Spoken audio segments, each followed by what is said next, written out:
Allah ingatkan kepada kita untuk bersegeralah kita ini memohon ampun kepada Allah, yang ampunan Allah itu seluas langit dan bumi.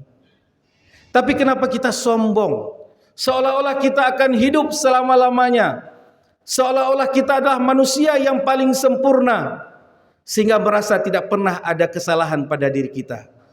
Padahal Allah telah membuka peluang kepada kita sidang jamaah yang dimuliakan Allah.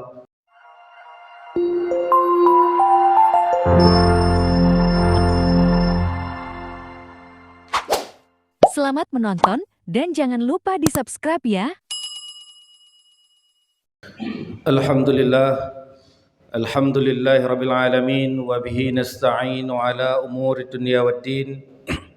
Asyhadu an la ilaha illallah wahdahu la syarikalah wa asyhadu anna Muhammadan abduhu wa rasuluh. Allahumma salli ala sayyidina Muhammad wa ala alihi wa sahbihi ajma'in. Amma ba'du fa ya ibadallah ittaqullah haqqa tuqatih wa la tamutunna illa wa antum muslimun. Qala Allah ta'ala fil Qur'anil Karim, a'udzu billahi minasy syaithanir rajim. Bismillahirrahmanirrahim.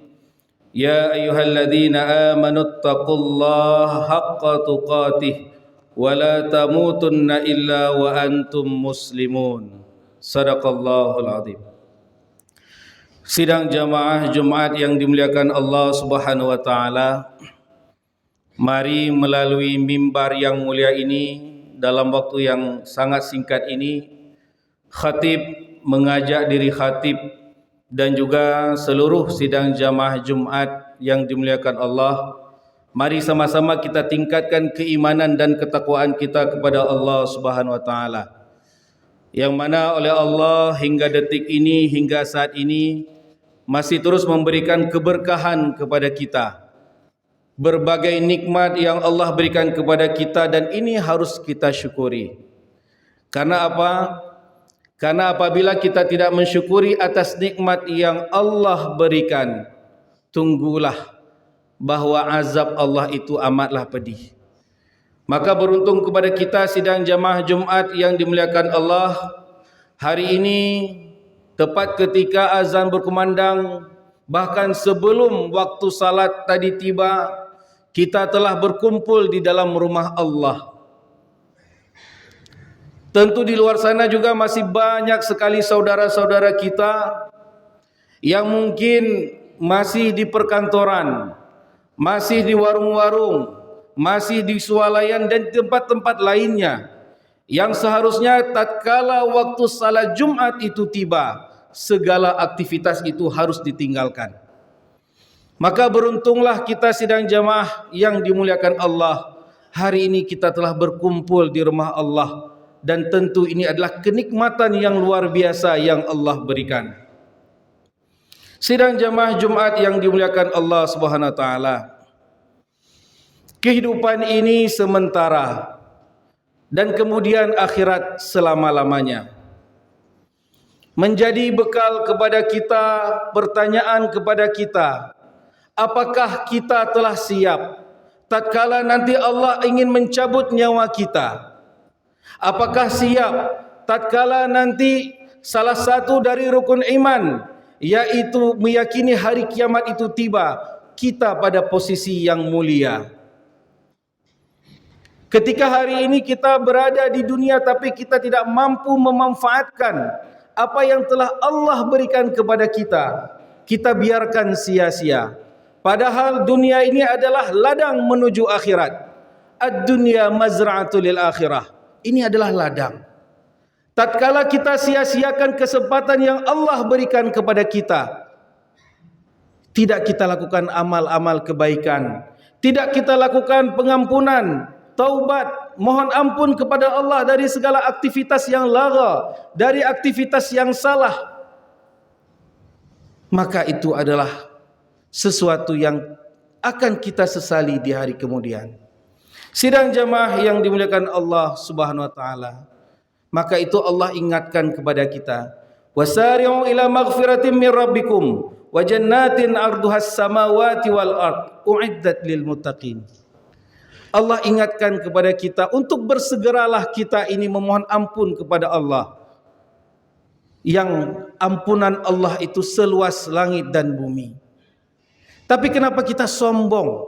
Seolah-olah kita akan hidup selama-lamanya, seolah-olah kita adalah manusia yang paling sempurna, sehingga merasa tidak pernah ada kesalahan pada diri kita. Padahal Allah telah membuka peluang kepada kita sidang jamaah yang dimuliakan Allah. Mari mohon ampun kepada Allah, beristighfar kita kepada Allah. Terkadang dalam aktivitas yang kita lakukan kita tidak tahu, baik itu sengaja atau tidak sengaja. Mohon ampun kepada Allah. Siapa yang kita bisa menyangka kalau sebenarnya Jumat ini atau detik ini adalah Jumat terakhir bagi kita bisa melaksanakan salat Jumat secara berjamaah. Mana tahu setelah ini Allah mencabut nyawa kita. Ini menjadi Jumat terakhir. Tidak ada yang tahu sidang jamaah Jumat yang dimuliakan Allah. Maka dari itu, melalui mimbar yang mulia ini, khatib mengajak diri khatib dan kita semua, mari kita persiapkan bekal kita menuju hari akhir. Dan kita benar-benar meyakini bahwa setelah hari ini akan ada hari pembalasan. Itulah yaumul qiyamah. Yang mana di saat itu terjadi, bumi ini hancur, porak-poranda. Semua yang hidup akan mengalami kematian. Kullu nafsin za'iqatul maut. Setiap yang bernyawa itu akan mati. Nah, ketika itu terjadi, baru bekal apa yang akan kita bawa. Maka di dalam hadis Rasulullah sallallahu alaihi wasallam, Rasulullah mengingatkan kita, ternyata ada 7 golongan yang dimana di saat hari kiamat itu tiba, di saat hari pembalasan itu tiba, Allah memberikan pertolongan, Allah memberikan naungan kepada orang-orang tersebut. Semoga kita termasuk dari bahagian dari 7 golongan itu. Apa kata Rasulullah sallallahu alaihi wasallam? Sab'atu yudhilluhumullahu fi dhillihi yauma la dhilla illa dhilluh. Ada 7 golongan. Yang pertama kata Rasulullah sallallahu alaihi wasallam, orang yang akan diberikan pertolongan oleh Allah di saat tidak ada pertolongan lain, yaitu adalah al-imamul adil, pemimpin yang adil. Yang mana pemimpin yang adil tersebut? Pemimpin yang adil adalah pemimpin yang taat kepada perintah Allah, menjauhi segala larangan Allah. Itulah pemimpin yang adil. Pemimpin yang tahu menempatkan dirinya sebagai pemimpin. Pemimpin yang tahu bagaimana dia harus membela yang benar. Dia harus memperkuat yang lemah. Dia harus berbuat sama rata dengan semua masyarakat yang berada di bawah kepemimpinannya. Inilah pemimpin-pemimpin yang adil. Maka wajar untuk menjadi seorang pemimpin itu tidak mudah, berat. Maka Allah memberikan pertolongan, naungan kepada pemimpin yang adil tersebut. Ini harus menjadi catatan kita yang pertama, sidang jamaah yang dimuliakan Allah. Pemimpin juga tidak mesti harus dengan jabatan yang hebat. Pemimpin tidak mesti harus menjadi seorang gubernur, wali kota, presiden, bupati dan sebagainya. Diri kita ini juga merupakan adalah pemimpin, yang mana Allah akan meminta bertanggungjawab atas apa yang kita pimpin itu. Ketika kita pemimpin di dalam rumah tangga, mampukah kita memimpin istri dan anak-anak kita? Bagi yang belum berumah tangga, kita memimpin akan diri kita sendiri. Kullukum ra'in wa kullukum mas'ulun an ra'iyatihi. Ini menjadi catatan pertama bagi kita sidang jamaah yang dimuliakan Allah. Yang kedua kata Rasulullah sallallahu alaihi wasallam, orang yang akan diberi pertolongan atau naungan di hari yaumil akhir kelak, yaitu syabun nasya'a bi'ibadatillah, yaitu pemuda yang sibuk dan tumbuh untuk beribadah kepada Allah Subhanahu wa taala. Kenapa di sini Rasulullah mengatakan pemuda? Kenapa tidak orang tua? Pada prinsip kehidupan, orang tua telah berada pada usia senja. Tapi pada diri pemuda terdapat jiwa yang masih membara, memiliki darah yang panas, memiliki hasrat yang kuat. Maka pemuda-pemuda yang mampu mengontrol itu semua untuk menuju ketaatan kepada Allah Subhanahu wa taala, maka itulah pemuda-pemuda yang akan mendapatkan pertolongan oleh Allah Subhanahu wa taala. Kita belajar dari kisah 7 pemuda Ashabul Kahfi. Mereka pemuda-pemuda yang hebat, yang mampu menjaga keimanan dan ketaatan, yang sibuk beribadah kepada Allah, yang segala aktivitasnya tiada lain adalah untuk mengharapkan ridha dari Allah. Itulah pemuda-pemuda pilihan. Bagaimana hari ini juga kepada para mahasiswa, ini harus kita tanamkan. Jangan sampai kita menjadi mahasiswa-mahasiswa yang dibenci oleh Allah, yang tidak diinginkan oleh Allah. Maka belajarlah kita untuk menjadi pemuda-pemuda hebat sebagaimana yang disampaikan oleh Rasulullah sallallahu alaihi wasallam. Selanjutnya yang ketiga, kata Rasulullah sallallahu alaihi wasallam, orang yang akan diberikan naungan oleh Allah adalah rajulun qalbuhu mu'allaqun fil masajid, yaitu orang-orang yang terpaut hatinya dengan masjid. Siapa orang-orang yang terpaut hatinya dengan masjid? Dialah orang-orang yang melaksanakan salat secara berjamaah di masjid, orang-orang yang gundah gulana tatkala jauh dari masjid, orang yang merasa masjid adalah tempat yang paling memberikan kesejukan dan kenyamanan yang ada di atas dunia ini. Orang-orang yang mampu menjaga masjid dengan kebersihan, orang-orang yang mampu melaksanakan kegiatan-kegiatan untuk memperkuat agama Allah, itulah orang-orang yang memakmurkan masjid. Sidang jamaah yang dimuliakan Allah Subhanahu wa taala, mari kita jaga salat berjamaah. Kita belajar dari kisah Abdullah bin Ummi Maktum. Tentu nama ini tidak asing bagi kita. Beliau seorang yang sudah senja kala itu, dan juga mirisnya beliau adalah seorang yang tunanetra dan buta, atau orang yang buta. Satu waktu di usia senjanya, Abdullah bin Ummi Maktum datang menghampiri Rasulullah. Ya Rasulullah, saya sudah di usia senja ya Rasulullah. Mata ini tidak bisa melihat, saya buta ya Rasulullah. Apakah ada rukhsah keringanan untuk saya untuk bisa salat secara sendirian di rumah? Apa kata Rasulullah? Iya, pada dirimu ada rukhsah, wahai Abdullah bin Ummi Maktum. Kemudian Abdullah bin Ummi Maktum pergi meninggalkan Rasulullah. Kemudian Rasulullah kembali bertanya, wahai Abdullah bin Ummi Maktum, apakah engkau mendengar seruan untuk salat di masjid? Abdullah bin Ummi Maktum menjawab, saya mendengar ya Rasulullah. Kalau begitu pada dirimu tetap wajib melaksanakan salat berjamaah di masjid. Apa hikmah yang kita ambil? Seorang yang buta, Abdullah bin Ummi Maktum, usianya sudah senja, itu diberikan kewajiban untuk melaksanakan salat berjamaah di masjid. Apalagi kita yang hari ini badan kita begitu sehat, fikiran kita begitu jernih, mata kita nampak, tapi kita mengabaikan panggilan Allah. Dalam riwayat dikatakan rumah Abdullah bin Ummi Maktum itu harus melalui kebun-kebun kurma dengan penuh bebatuan yang luar biasa di masa itu. Pernah dalam satu riwayat Abdullah bin Ummi Maktum melaksanakan salat, ingin pergi ke masjid hingga beliau terjatuh sehingga mengeluarkan darah di wajahnya. Dan beliau bangkit, beliau usap darah tersebut, langsung kembali ke masjid. Itu yang dilakukan oleh sahabat Rasulullah. Lantas kita bagaimana? Apakah kita bisa mengambil pelajaran hikmah dari kisah Abdullah bin Ummi Maktum ini? Sidang jamaah yang dimuliakan Allah Subhanahu wa taala.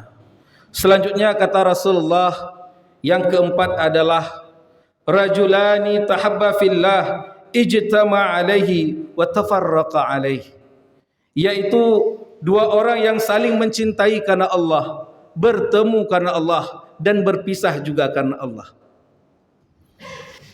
Bagaimana hari ini dalam kehidupan sosial kita sidang jamaah yang dimuliakan Allah, kita saling mencintai sesama muslim, sesama orang-orang beriman, kita saling menjaga, bukan saling menghasut, bukan saling membenci, bukan saling mencari-cari kesalahan orang lain, tutup kesalahan orang lain, tutup aib orang lain.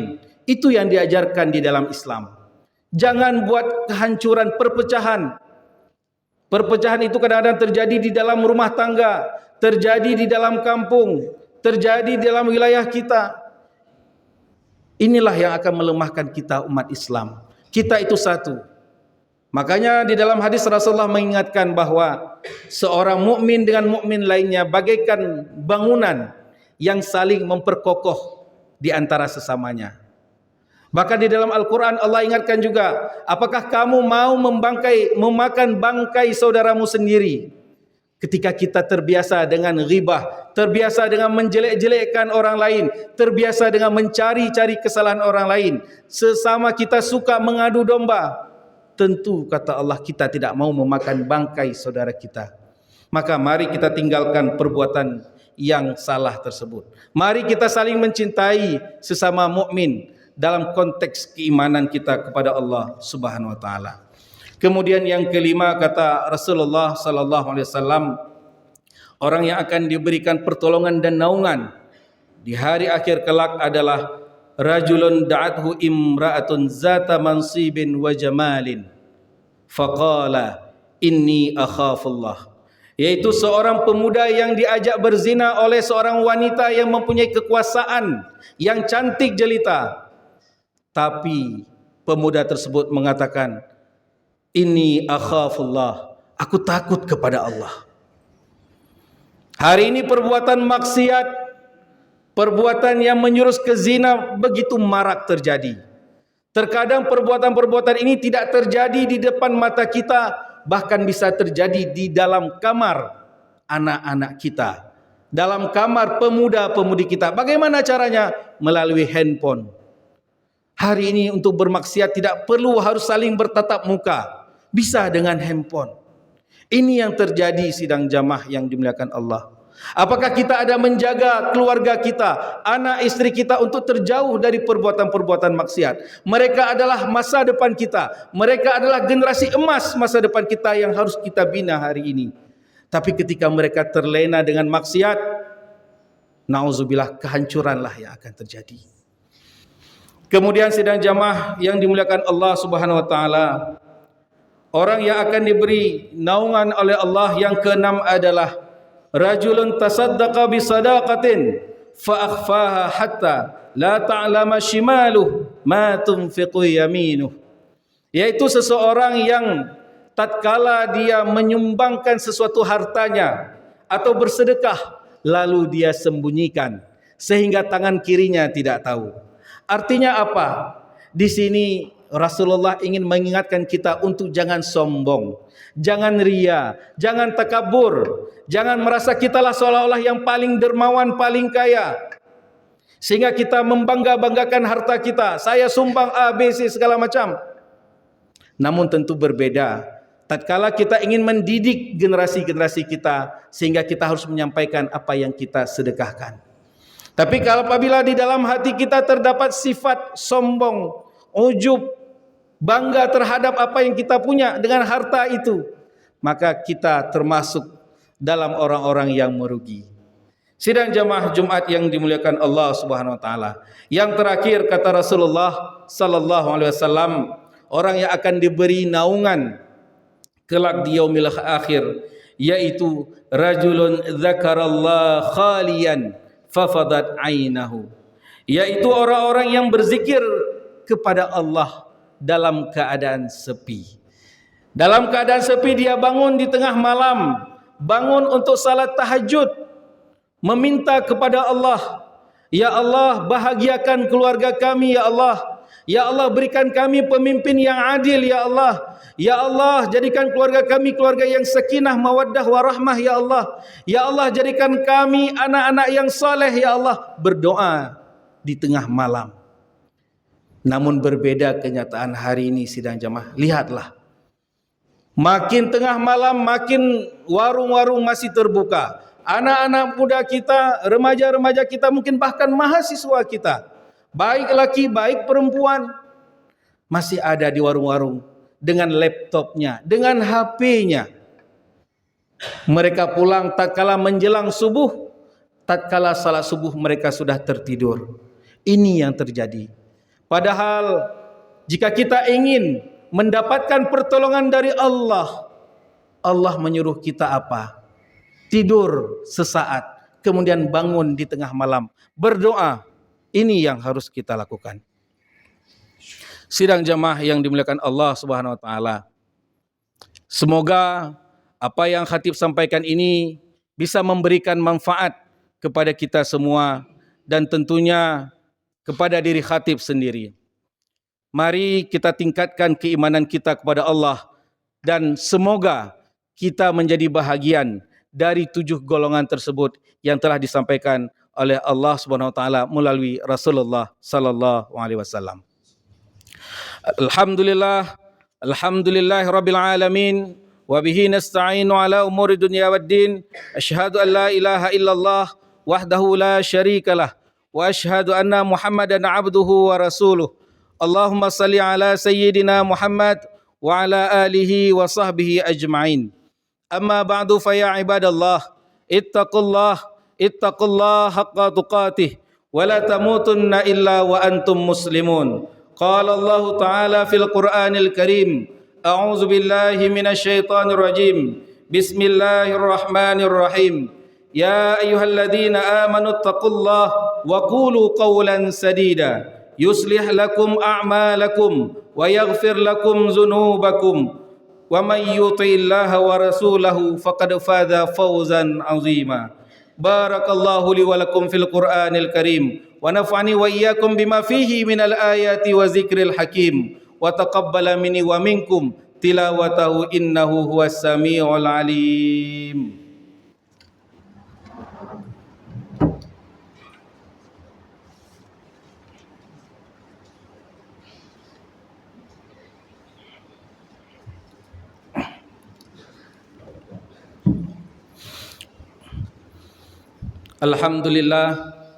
Alhamdulillahilladzi bi ni'matihi tatimmus salihat wa bi fadlihi tatanazzalul khairati wal barakat wa bi taufiqihi tatahaqqaqul maqasid wal ghayat.